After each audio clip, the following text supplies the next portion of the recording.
Жаздың аптап ыстығында су айдындарына, яғни арық каналдар бойына шомылуға ақсағатын тұрғындар қауіпсіздік шараларын сақтау аса маңызды. Қазірде тұрғындар арасында түсіндірме жұмыстарын жүргізуді қолға алған Жетісай аудандық төтенше жағдайлар бөлімінің мамандары тұрғындардың қауіпсіздігі басты назарда екендігін айтып дабыл қағуда.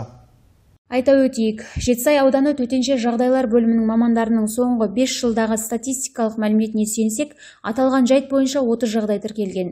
Оның 23-і ата-ана қарауынсыз қалған жасөспірімдердің қатысуымен орын алса, қалған 7-і рұқсат етілмеген орындарда шомылған аудан тұрғындарының жауапсыздығының салдарынан орын алған.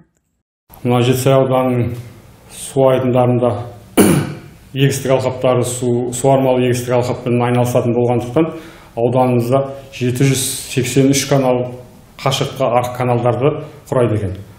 Солардың барлық каналдардың бойындарында суға шомылу бойынша тыйым салынған. Бұл дегеніміз әрбір елді мекендерде бойымен қашықтыққа арықтар каналдар бойлап өткен. Шомылу рұқсат етілмейтін жерлерде, тыйым салынған жерлерде шомылу бойынша Қазақстан Республикасының әкімшілік құқық бұзушылық туралы кодексінің 364 бабында әкімшілік жаза қарастырылған.